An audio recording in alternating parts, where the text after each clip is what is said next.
He fed the starving beast in the ruins. Now the Galactic Empress wants him found. The dust hadn't settled in 300 years. Jaren Nash killed the thrusters and let his salvage skiff drift through the graveyard of ships, their hulls twisted into sculptures of violence frozen in vacuum. His scanner painted the debris field in false colors: reds for radiation, blues for structural integrity, sickly yellows where reactor cores had melted through decks before dying. Somewhere in this mechanical carnage was a command vessel worth enough to keep him fed for a year. He found it wedged between two dreadnoughts, their weapons still aimed at each other in eternal hostility.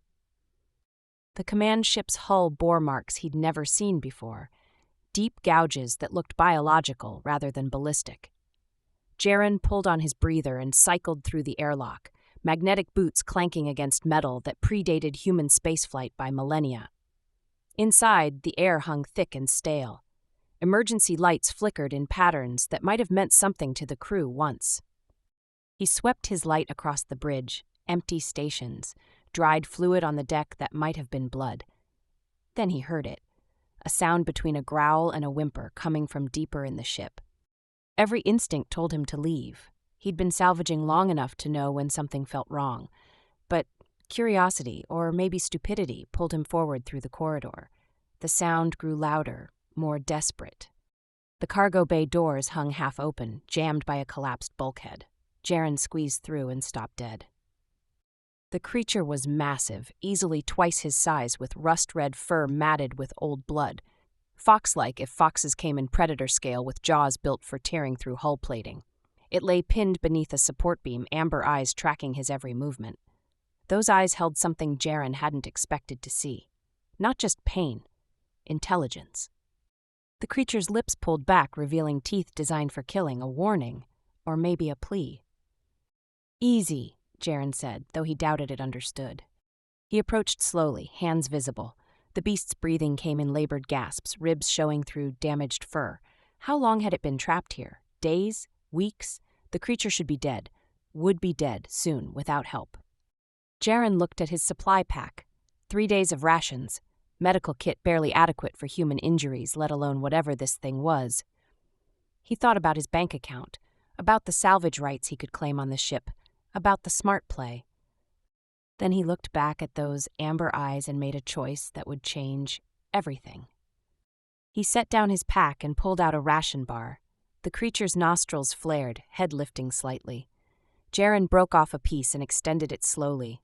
The beast's eyes narrowed, suspicious. Then hunger won. It snatched the food, swallowing without chewing. "That's it," Jaren murmured. He fed it the rest of the bar, then another. The creature's breathing eased slightly. When the food was gone, it watched him with different eyes, still wary, but the murderous edge had dulled. Jaren examined the beam, too heavy to lift alone, but if he could rig his winch to that support strut... He worked for hours, the creature tracking his movements. Sometimes it growled when he got too close. Sometimes it just watched. Twice he thought he saw something almost like understanding in its expression when he explained what he was doing, talking to himself as much as to it. The beam shifted. The creature tensed, ready to bolt or bite, but Jaren kept the pressure steady. When it finally pulled free, it collapsed, sides heaving. Jaren grabbed his medical kit.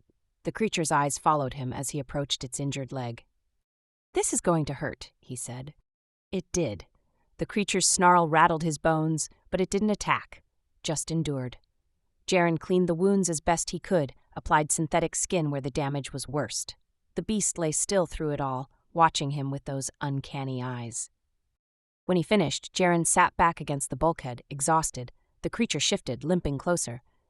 He tensed, but it simply lay down 3 feet away, body positioned between him and the door. Protecting him or blocking his escape, he couldn't tell. He made camp in the cargo bay. Over the next 3 days, he fed the creature his rations and stayed while it healed. They developed a rhythm. He'd talk while working on the ship's systems, trying to restore power. It would watch, sometimes tilting its head at his voice. Once, when he laughed at his own joke, he could have sworn he saw amusement in those amber eyes. On the 4th day, the creature stood and walked without limping. Jaren was checking the ship's logs when he felt hot breath on his neck. He turned slowly. The beast stood inches away, massive head level with his chest. It could kill him in seconds. Instead, it pressed its forehead against his shoulder.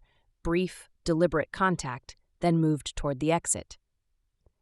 "You're leaving," Jaren said. The creature paused in the doorway, looking back. In that moment, Jaren saw past the predator exterior to something else. Something regal. Then the lights died. His scanner went dark. The entire ship powered down in an instant. Through the external ports, Jaren saw new lights, harsh and white and moving with purpose. Ships. Military configuration. The creature's fur bristled, a sound building in its chest that made Jaren's teeth ache. Not fear, rage. Armored figures poured through the corridors. Their weapons had the clean, maintained look of hunters, not salvagers. They weren't here for the ship.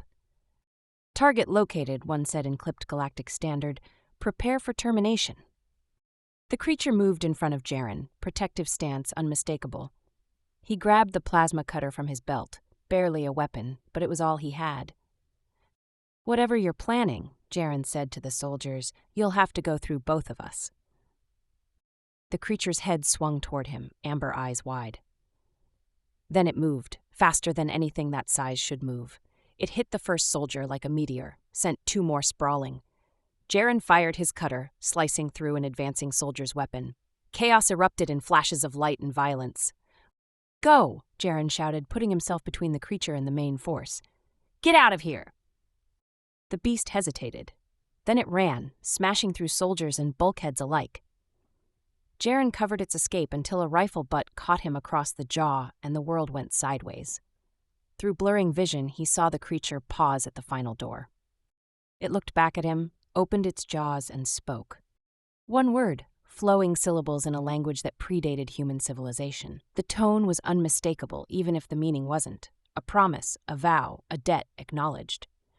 Then it was gone into the dark, and Jaren realized with creeping certainty that he hadn't saved an animal at all. He'd saved something far more dangerous, something that now knew his face, his scent, his kindness. Something that would remember. The soldiers pulled him up roughly, but they weren't focused on him anymore. Their leader stood frozen, staring at the direction the creature had fled. "Signal the fleet," the leader said, voice tight with something between fear and reverence. "Tell them she lives. Tell them she's remembered her other form." Jaren's blood went cold. "Who?" he asked. But the soldiers were already dragging him toward their ship, and no one answered. In the darkness beyond the ruins, amber eyes watched the soldiers take him. Watched and did not forget. Jaren woke to silk. His last memory was the soldier's brig, cold metal and recycled air. Now he lay in a bed that could house his entire skiff, wrapped in fabric that moved like liquid. The room's domed ceiling displayed stars so perfect they had to be real-time projection. The door opened. A four-armed alien entered, blue-gray skin catching the light. "The Empress will see you now," it said. Jaren's mouth went dry. "And if I refuse?" No one refuses her summons. They gave him time to bathe and dress in clothes that adjusted to fit him. Then guards escorted him through corridors that stretched like arteries, past soldiers of a dozen species wearing midnight blue armor. The throne room doors rose 30 feet high, etched with scenes of conquest. The doors opened. Pillars soared into shadow. Banners hung between them, worlds that had bent knee. Hundreds of courtiers lined the walls, every species Jaren had heard of and dozens he hadn't. At the far end, elevated on black stone, sat the throne. And on it sat a woman who stole his breath. Purple skin marked with living patterns, silver dark hair falling past shoulders, pointed ears pierced with unknown metals, armor that protected and revealed simultaneously, but her eyes locked him in place, golden amber, large and tilted, holding ancient intelligence. He knew those eyes. She stood. The room held its breath. She descended the steps with predator grace, the crowd parting. She stopped close enough that he could smell cinnamon and ozone. "You know me," she said, her voice rolling through the chamber. The creature in the ruins. "Valestra, Empress of the 12 sectors." She circled him slowly. "But you knew me simpler, didn't you? When you fed me and tended my wounds." "You're the same. We are both formed simultaneously," she said. I was betrayed by my own court, poisoned with toxin that trapped me in primal aspect, unable to shift or speak. They left me in those ruins to die. Murmurs rippled through the courtiers. You should have died, someone called, an older male of her species in formal robes. Her lips curved, showing sharper teeth. Because a human found me, a salvager who had every reason to leave me. Instead, he fed me when he had little food. He freed me when it cost him. He protected me when soldiers came to finish the assassination. She reached out, fingers tracing where the rifle had struck his jaw. The touch sent electricity down his spine. Her skin burned warmer than human. You could have let them take me, she said quietly. Why? Jaren met those amber eyes. Because you were hurt. Because I could help. Something shifted in her expression. She turned back to the court, hand falling away, though he still felt its warmth. This is the human I have searched for. Jaren Nash of Earth. For 3 months I have sent fleets to find one unremarkable human who showed me compassion when I was powerless. She moved back to her throne. I owe you a life debt. Such debts are sacred. They must be repaid. She sat, making the act look like controlled violence. I offer you a choice, Jaren Nash. Become my consort, stand at my side, and bring your species into the Empire as honored allies. Humanity will have protection, trade rights, representation. And if I refuse? You return to your ship. Humanity remains unknown and vulnerable.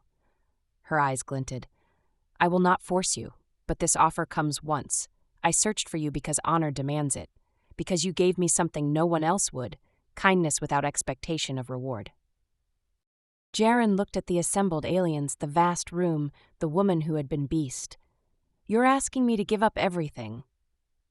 I am asking you to change your life, to trade dangerous, lonely existence for something larger. She leaned forward. I am also offering you something no human has had, genuine partnership with someone who understands what you did, who will never forget it. The weight in those words made his pulse quicken. How long do I have to decide? One night, tomorrow you will answer. Guards escorted him back through the corridors. His mind spun. Consort meant partnership in every sense. He thought about Earth, his ship, his freedom. He thought about Valestra's eyes, the way she'd touched his face. That night he stood at his window, staring at the fleet orbiting this palace station, hundreds of ships, an empire spanning sectors humanity had barely mapped. The door opened behind him. He turned, expecting guards. Valestra stood alone. She'd shed the armor for a flowing robe that clung to curves and revealed purple skin with living patterns. Her hair fell loose. Without throne and crown, she looked younger, almost vulnerable. You're not supposed to be here, he said. I am Empress. I go where I wish. She closed the door, moved closer with predator grace. But you are right. Protocol demands distance until you choose. I do not care about protocol tonight. She stopped close enough that he felt heat radiating from her skin. Why did you really come? Jaren asked. Because in that cargo bay, you saw me at my weakest. You helped anyway. Her fingertips traced his collarbone. I wanted you to see me like this, not as Empress, as Valestra, the woman who remembers every moment you spent caring for her, every word you spoke. You understood all of it? Every word. Her smile turned wicked, including the part where you called me beautiful in a terrifying sort of way. Heat crawled up his neck. I was healing. She stepped closer, eliminating distance. Her body pressed against his, curves fitting in ways that made thought difficult. I could smell your fear, but also your determination, your compassion.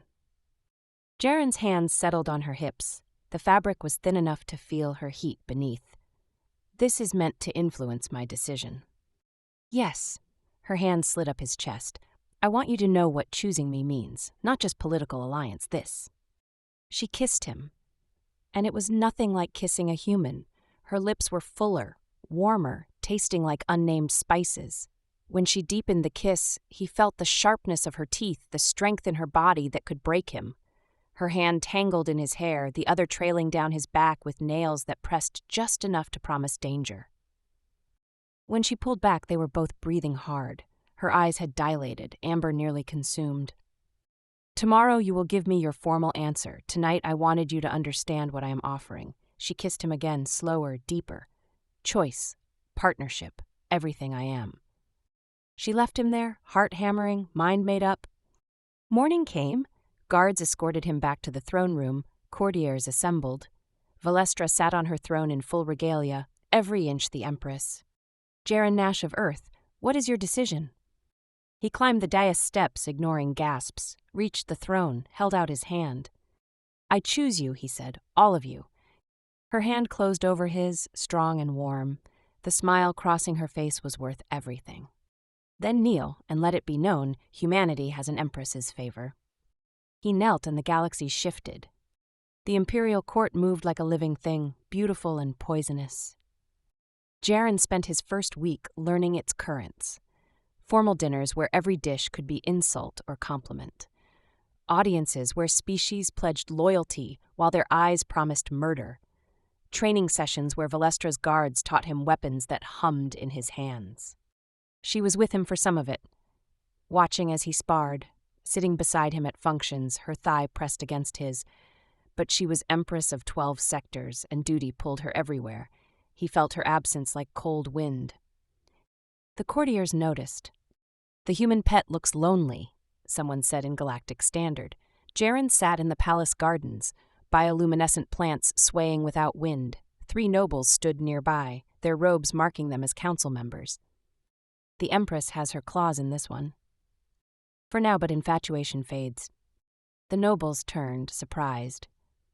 If you have concerns, Jaren said, address them with her directly. The tallest noble smiled, teeth too sharp. Oh, we intend to. The reception tonight will be perfect. He stepped closer. Tell me, human, have you seen her true form, her full power unleashed? I've seen enough. No, you really haven't. They left him with unease settling in his gut. The reception filled the grand hall with representatives from every corner of the empire. Jaren wore formal clothes, dark fabric with silver threading. Valestra entered last. She wore armor tonight, deep purple metal that seemed to breathe. Her hair was bound in intricate braids woven with silver wire. She looked like war made beautiful. Their eyes met, something warm flickered there. She made her way through the crowd until she reached him. You look uncomfortable, she said quietly. I feel like prey. Her laugh was soft. Accurate, stay close tonight. Some council members have been making noise about my choice. The 3 in the garden. Her eyes sharpened. What did they say? That I haven't seen your true form. That infatuation fades. Dangerous fools, the same families who supported the coup. She took his hand, sending murmurs through the crowd. They want me to take a mate from established bloodlines, someone they can control. And I ruin their plans, which is why they will try something tonight. Be ready. Formal presentations began. Dignitaries approached to offer tribute. Jaren stood beside Valestra's throne, hand near a weapon he barely knew how to use. The 3 nobles approached together. The tall one, Lord Veridon, bowed precisely. Your Imperial Majesty, we have concerns regarding your recent decisions. Speak plainly, Veridon. The human, he is unproven unsuitable. I owe him a life debt. Life debts can be paid many ways. They do not require intimacy. Veridon gestured, and servants wheeled forward a covered platform. Prove his worth. Let him face a champion in traditional trial. If he survives, we accept him. If not, Veridon smiled, choose someone more appropriate. The hall went silent. Refuse and Jaren looked weak. Accept and he'd likely die. Valestra stood, violence leashed by thin threads. You dare dictate terms? We ask for proof. She looked at Jaren. Her eyes held apology and fury. I accept, Jaren said. Jaren, when? Veridon's smile widened. Now, he gestured. The covering fell away. Behind reinforced shielding stood the largest being Jaren had ever seen. 9 feet tall, covered in armor plates, 4 arms ending in claws. Kraith, champion of the Imperial Arena, undefeated in 300 bouts. This is murder, Valestra said, voice dropping dangerously. Kraith has killed trained warriors. Then perhaps he should not stand beside an Empress. Veridon turned to the crowd. Who supports the trial? Enough hands rose to make refusing politically damaging. Valestra grabbed Jaren's arm, pulled him close. Do not do this. There is no other way, he touched her face. Trust me, like I trusted you." Something in her expression broke, then reformed harder. "If you die, I will burn their families to ash." She kissed him, fierce and possessive. When she pulled back, her eyes had shifted, amber bleeding into something primal. "Do not die," she whispered. "I am not done with you." They cleared the hall's center. Craith stepped forward, each footfall shaking the floor. Someone handed Jaren a blade. Ceremonial, weighted for show. "Any advice?" Jaren asked. "Do not die," she paused. "Craith is strong but slow. Use that. And this trial is rigged. Watch for Veridon's signal." The trial began with a gong. Craith charged. Jaren dove sideways, feeling air pressure as claws passed inches away. He came up slashing. The blade scraped uselessly across armor. Craith backhanded him. Jaren flew 10 feet, ribs screaming. Craith advanced slowly. Jaren scrambled backward, found a fallen serving tray. Threw it. Craith batted it aside. But Jaren had moved closer. He grabbed one of Craith's arms, used momentum to swing onto the creature's back. He wrapped his legs around the thick neck, squeezed. Craith spun, trying to dislodge him. 4 arms clawed backward, unable to reach. The crowd roared. Then Veridon's hand moved in a pattern. Craith stopped spinning. Craith fell backward, 1,000 pounds of weight. Impact drove air from Jaren's lungs. He lost his grip, rolled away. Craith rose, patient as death. Jaren's vision blurred, ribs cracked. Craith approached, 4 arms reaching. Valestra stood frozen at the circle's edge, fighting every instinct to interfere. Her hands clenched so tight that claws had emerged. Jaren understood. She was fighting not to shift, not to tear through the crowd and save him. Doing so would mean losing the political battle. He had to win himself. Craith's claws closed around his shoulders, lifting. Those black eyes showed nothing. "Finish it," Veridon called. Jaren grabbed the closest arm with both hands, found the joint beneath armor, and twisted with every ounce of strength. Something popped. Craith dropped him, roaring. One arm hung useless. Jaren grabbed his blade, came up slashing, caught Craith across the eyes. The creature stumbled, disoriented. Jaren saw the opening behind Craith's knee where armor plates met. He drove the blade in with both hands, all his weight. Twisted. Craith went down like a felled tree. The crowd erupted. Valestra was there instantly. She caught him, held him against her. Her eyes were no longer fully humanoid, pupils slitted vertical. Her skin burned hot. She trembled with fighting the shift. "I told you," Jaren managed. "Trust me." "You nearly died." She kissed him instead, hard enough he tasted copper. When she pulled back, her teeth had sharpened. Never again. She turned to face Veridon, still holding Jaren. Her voice carried harmonics that weren't human. "Is there anyone else who questions my consort's worth?" She lifted Jaren, literally lifted him, and carried him from the hall. She took him to her chambers, sealed the doors, finally let herself shake. "You should not have accepted." "There was no other way." He caught her hand, felt claws not quite retracted. "I won." "Barely. If Craith had moved differently." "But he didn't." Jaren pulled her closer, ignoring screaming ribs. "I'm here, still yours." That broke her control. She kissed him with suppressed fear and fury. Her body pressed against his, stronger than before, radiating heat. When she pulled back, her eyes were still more beast than woman. "I nearly shifted in front of the entire court." "Because you cared, because watching me almost die hurt you." "Yes," her hands framed his face, claws gentle. "Is that not weakness?" "It's what makes you worth following." He kissed her throat. "What makes me choose you?" She made a sound between a purr and a growl. Her hand slid under his shirt. "You are injured. We should not." "We definitely should." Later, wrapped in silk, her skin cooling and eyes returned to amber, she traced bruises across his ribs. "Veridon will try again. This was just opening movement." "Then we don't give him the opportunity." "We?" She smiled. "You consider yourself part of Imperial strategy?" "I consider myself part of you." She lifted her head, something soft in her expression. "Even knowing what it costs?" "I fed you when you had nothing to offer. Why abandon you now?" Valestra kissed him, slow and deep.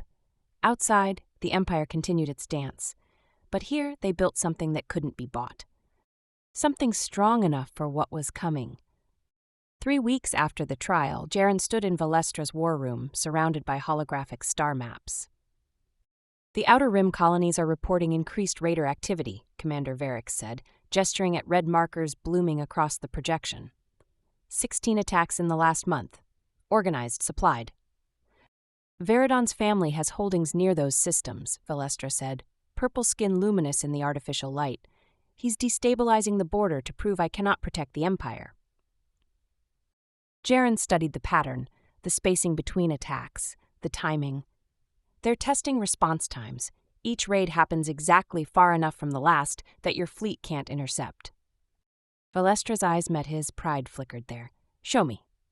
He walked into the projection. Here, here, and here. They're calculating jump drive limitations, building a map of where you can't reach. To what end, Varric asked. To find the blind spot. Jaren traced a circle. Right here. If I wanted to make a statement, I'd hit there next.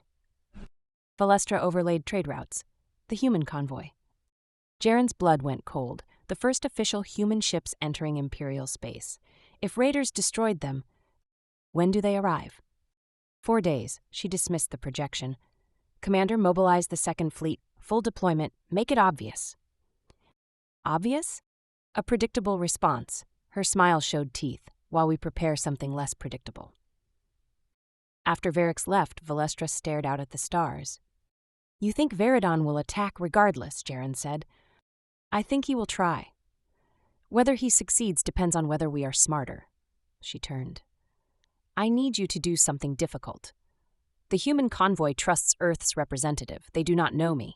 If Veridon attacks, I need someone on those ships who can keep them calm. You want me to leave. I want you safe and useful. These are your people, Jaren. They will listen to you. He caught her hand. And if Veridon knows I'm on those ships, then we use you as bait while preparing the trap. Her thumb traced his wrist. You proved your worth in the arena. Now prove you can think as well as fight. The next day, Jaren transferred to the human convoy's lead vessel. Ambassador Torres met him aboard. Mr. Nash, the Empress sent word you'd be joining us. We have a problem. Jaren pulled up star charts. Raiders have been hitting colonies. Pattern suggests an attack on this convoy is likely. Torres paled. We have minimal defenses. Which is why we need to be smart. He highlighted their route.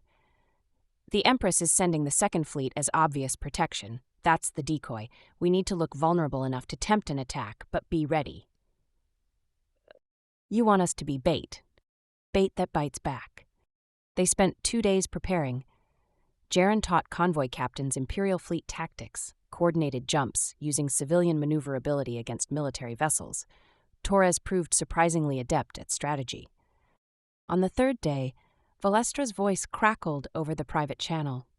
The Second Fleet reports no contact. Either Veridon is cautious, or the attack is coming from a different angle, Jaren finished. How long until rendezvous?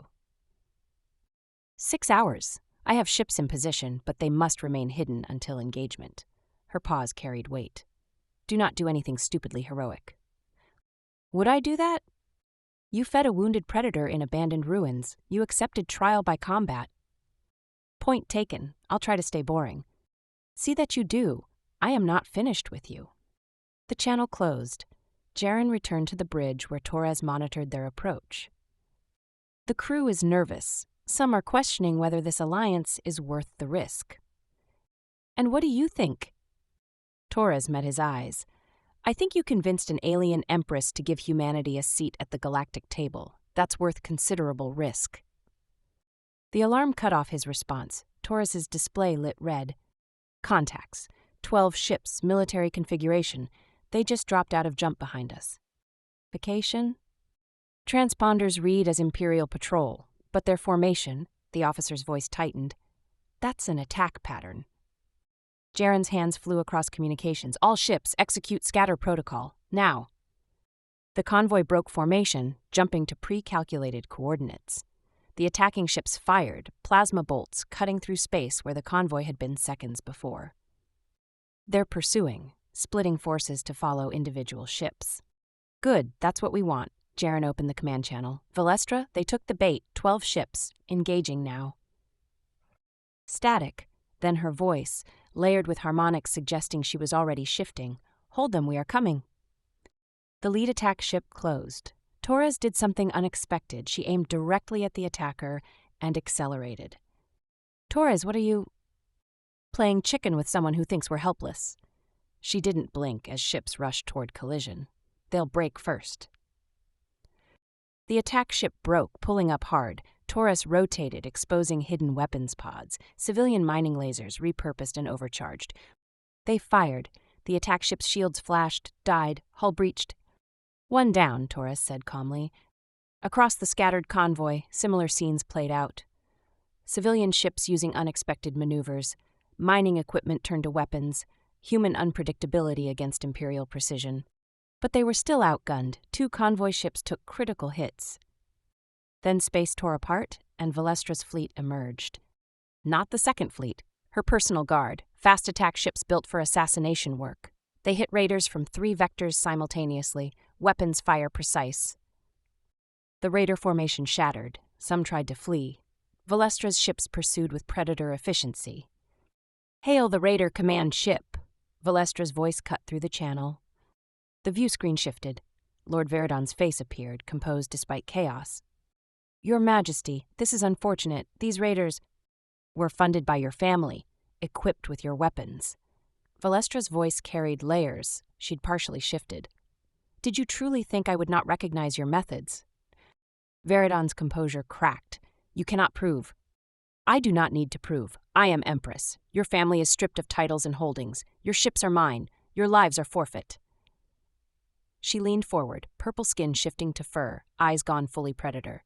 "But I will offer you what you never offered me. Surrender now, face trial, or die in the void." Silence stretched. Then Veridon's weapons powered down. "Wise, Commander Varix, take them into custody." The channel closed. Jaren sagged against the command station. The convoy had survived, battered but intact. Veridon's power base was broken. Torres touched his shoulder. "Your Empress is terrifying." "Yes, but she's ours now. That makes all the difference." Hours later, Valestra's flagship docked with the convoy. She came aboard in full regalia, armor polished, crown gleaming. But when her eyes found Jaren, everything else fell away. She crossed the distance, ignoring protocol, pulled him close enough to feel her heartbeat through armor. "Never again," she said quietly. "Never put yourself in that position again." "You put me here, called it partnership." "I am reconsidering my definitions." She pulled back enough to see his face. Her eyes were still more beast than woman. "When I saw those ships firing on your position, I nearly tore through my own bridge to reach you faster." "But you didn't. You stayed strategic. You won." "We won." She kissed him, heedless of watching eyes. When she pulled back, something had changed in her expression. "The Council will not challenge us again, not after this, which means we are free to make this official." "Official?" "The bonding ceremony, full imperial rights." Her hand found his. "Make you not just my consort, but my emperor, my equal in all things." Jaren looked past her at the assembled humans watching this exchange.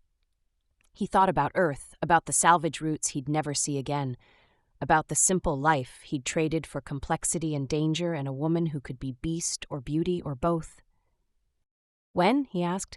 Her smile could have lit stars.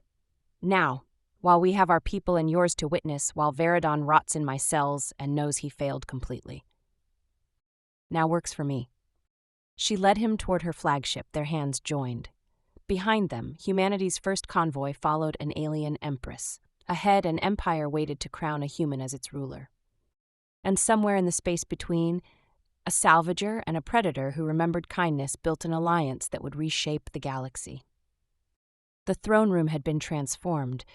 Gone were the banners of conquest, replaced by flowing silk that shimmered between purple and silver. Bioluminescent flowers from a dozen worlds lined the pillars, their glow pulsing in rhythm. The assembled crowd was different too. Not just imperial courtiers, but human delegates, their formal attire stark against alien splendor. Jaren stood in the preparation chamber, trying to fasten ceremonial armor. The metal was lightweight but strong, etched with patterns that seemed to move. Human and imperial design merged. Ambassador Torres entered. "The crew wanted me to ask if you're certain about this. Once the bonding completes, there's no going back. I made my choice in those ruins, Jaren said. This is just making it official. Torres nodded. Then Earth stands with you. Commander Varix appeared at the door. It is time. The Empress awaits. The walk felt both endless and too short. The throne room doors opened. The crowd turned as one. At the far end, Valestra waited. She wore armor like his, purple metal that seemed alive. Where his was protective, hers was devastating. Every curve designed for beauty and lethality. Her hair fell loose, silver dark against purple skin. No crown yet. Their eyes met, and everything else faded. He climbed the dais. She extended her hand. When their fingers touched, warmth spread up his arm. Not just heat, but connection. Jaren Nash of Earth, you stand before the Empire to bind yourself to its Empress, to become not just consort but equal, emperor in your own right. Do you accept this responsibility? The bonding is not mere ceremony. It is physical, spiritual, permanent. It will change you. Link us in ways that cannot be undone. Are you prepared? I am. She turned to the assembled crowd. Let any who object speak now, or hold their peace forever. Then let us begin. Varix approached carrying a crystal vessel filled with liquid that glowed faintly blue. Valestra took it, held it between them. This is essence of my homeworld. It will bind our blood, make us one. She drank first, then offered it to Jaren. The liquid burned going down, like swallowing lightning. Heat spread through his chest, his limbs, his mind. Valestra's hand found his. The second rite, exchange of vows, speak from your heart. He hadn't prepared words, but standing here, her hand in his, the choice felt obvious. I choose you because you trusted me when you were powerless, because you gave me responsibility instead of shelter, because you fight for what you believe in. He squeezed her hand. I choose you because in the ruins I saw your strength. Here I see your heart, and I want to spend whatever time I have standing beside both. Something flickered in her eyes, pride, desire, love.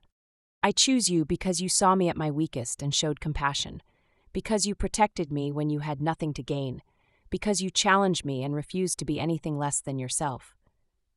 Her hand cupped his face. I choose you because you fed a starving beast and asked nothing in return. That kindness changed everything. She kissed him. The crowd erupted in sounds, some approving, some scandalized, all witness to history rewriting itself. When she pulled back, her eyes had shifted, more amber than gold, pupils elongating. The partial shift, beast and woman together. The final rite, proof of unity, we must face a threat as one. The throne room's far doors exploded inward. Armed figures poured through, Imperial Guard armor, but moving wrong. Too coordinated, too perfect. Combat drones wearing stolen armor. And at their center walked Lord Veridon. Impossible, Valestra breathed. You were imprisoned. Did I escape? Veridon's smile was sharp as broken glass.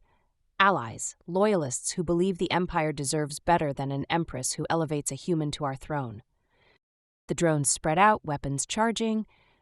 You interrupt a sacred ceremony, Valestra said, voice dropping dangerously. The punishment is death. Then come and deliver it. But know that your human cannot help you this time. These drones are shielded against primitive weapons. Valestra's hand tightened on Jaren's. He felt something flowing between them, awareness of her tactical thinking, her rage, her fear. The bonding liquid was already working. Can you shift? Jaren asked quietly. Not fully, not without completing the ceremony. Then we complete it fighting. Her eyes met his, a smile crossed her face, all predator, together. They moved as one. Valestra threw herself at the nearest drones, armor enhancing her strength. Claws emerged from the partial shift. She tore through the first drone's chest, ripped its power core free. Jaren grabbed a fallen weapon. The bond helped. He could feel Valestra's knowledge bleeding into his awareness, teaching him how to aim. He fired, and energy lanced out, catching a drone in the head. The crowd scattered. Some joined the fight. Commander Varix and his guards engaged from the flanks, but Veridon pushed forward, heading for the dais. He moved faster than human. His hand closed around Jaren's throat, lifted him off the ground. I should have killed you in the ruins, Veridon said. Jaren's vision blurred. He felt Valestra's rage through the bond. but drones blocked her path. Then Jaren felt something else. Heat building where the bonding liquid burned, connection strengthening, Valestra's strength flowing into him. His hand shot up, caught Veridon's wrist. The noble's eyes widened as Jaren's grip tightened. Impossibly strong, fed by the bond. Jaren twisted, breaking Veridon's hold. He dropped, rolled, came up with his fist driving into Veridon's gut with force that surprised them both. Veridon stumbled. Impossible, you're human. I have her, Jaren said. That's enough. Valestra broke through the drone line. She reached Jaren's side, and together they advanced on Veridon. The bond sang between them, his tactical thinking feeding her instincts, her physical power enhancing his strikes. They moved like they'd fought together for years. Jaren ducked low, Valestra struck high. She grabbed Veridon's arm, Jaren swept his legs.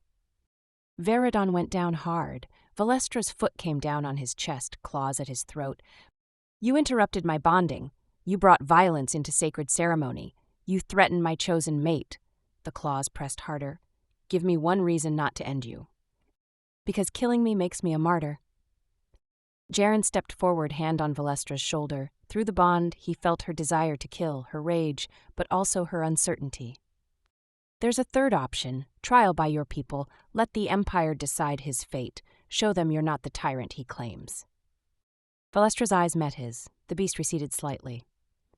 Very well. She gestured and guards dragged Veridon away. Let it be known, any who raise arms during sacred ceremony will face imperial justice. Not my justice alone, but the Empire's. The remaining drones surrendered. The throne room slowly settled. Valestra turned to Jaren, both battered and breathing hard. The ceremony is incomplete. We must finish the rites. Now? Especially now, we fought as one, survived as one, now we bind as one. Varix approached carrying 2 crowns. One ancient, Valestra's imperial crown. The other newly forged, human and imperial design merged. Valestra took her crown first, placed it on her own head. Then she lifted Jaren's. Kneel, Yaren Nash. He knelt. She placed the crown on his head, metal warm against his skin. Rise, Emperor.